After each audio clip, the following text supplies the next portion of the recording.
Are you struggling with overcoming seller objections? If you are, keep watching. In this video, I'll be sharing with you the exact step-by-step process of how to overcome seller objections and convert them into a client. For the best practical real estate tips and strategies for new agents getting into this business, subscribe to my channel and hit the bell to be notified for when I post a video every Tuesday.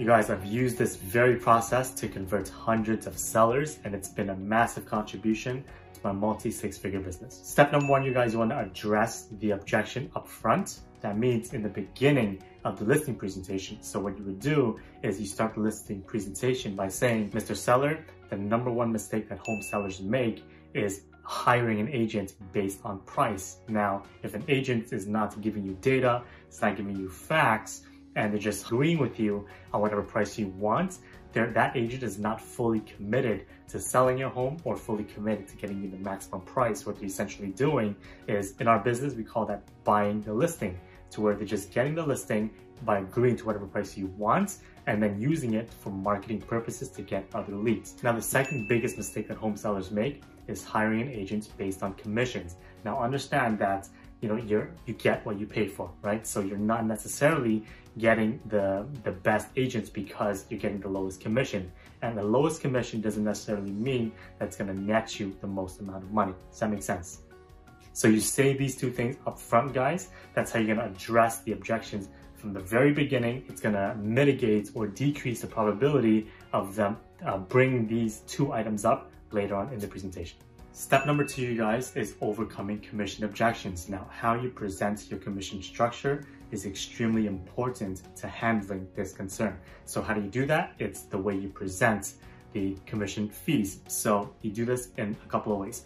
Number one, you get it on paper. So when a client sees that a certain percentage is written on paper and it's documented, it's more official. So it makes it a lot less negotiable in their eyes psychologically. So that's why you want to get it on paper.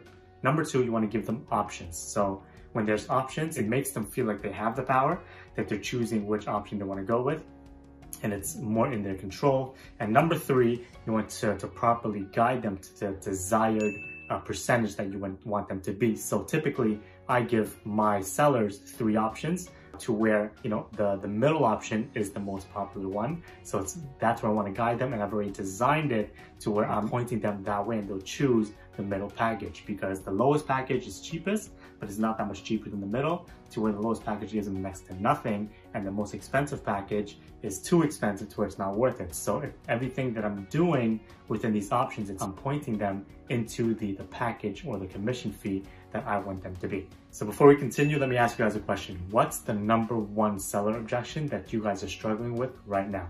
Comment below, I would love to know. Step number three, you guys, so what we're gonna do is go over some common objections. So the first thing is that they're gonna ask, will you reduce your commission? So how you respond to this very calmly, confidently, and move on. So you would answer by saying the following. Mr. Seller, I totally get where you're coming from, and if I felt that reducing the commission would benefit you, I totally would be able to. But I wanted to ask you, what part of the commission structure are you having trouble with? So just don't say anything, let them answer, whatever they answer. So you say, totally get it, Mr. Seller. My goal is to maximize the sale of your home. And in order for us to do that, I need to invest money into advertising, staging, cleaning, and servicing your home to make it show ready and give it the proper look that it needs in order to maximize the price of the sale of your home. So I can definitely reduce the commissions to the basic package, but it's not going to get what you need. It's not going to get you the maximum price in this market. Does that make sense? So at the end of the day, you get what you pay for. So that's how you address it, you guys, and just address it confidently and move on. Number four, you guys, so this objection comes up often as well. So the seller would say, if you find a buyer, will you reduce your commission? So what you want to do with this, guys, is reframe it. This concept does not make any sense. So you want to reframe it in a way that they understand. So how would you respond? Say something along the lines of, okay, Mr. Seller, I totally get where you're coming from. And I just want to debunk this for you once and for all, because this doesn't make any sense to me. Because, for example, if my job is to maximize the sale of your home, correct? And you want to get the most amount of money from the sale of your house, correct? Perfect. So understand that our objectives is both to maximize the sale of your home. Now, if I have a qualified buyer that I want to bring to your property and then willing and motivated to give you the maximum price, Would you want me to bring them or would you not want me to bring them? You want me to bring them, right? So if I bring them and I'm going to reduce my commission, you're kind of penalizing me and deterring me from bringing my buyer.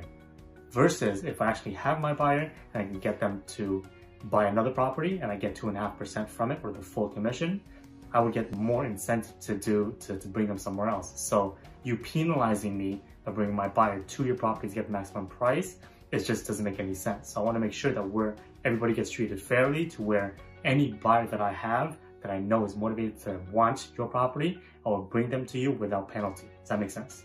So you say this and you convey it confidently, you guys, and then move on. There it is, you guys. Now you know the step-by-step process and the scripts of how to overcome seller objections to convert them into a client. If you found this video helpful, you guys, and you want real practical advice, subscribe to my email list and get real tips and strategies delivered to your inbox each and every week. It's in the description below. Also, if you want to join a community dedicated for new agents and just like yourself, we have a private Facebook group that you can join today to level up your business.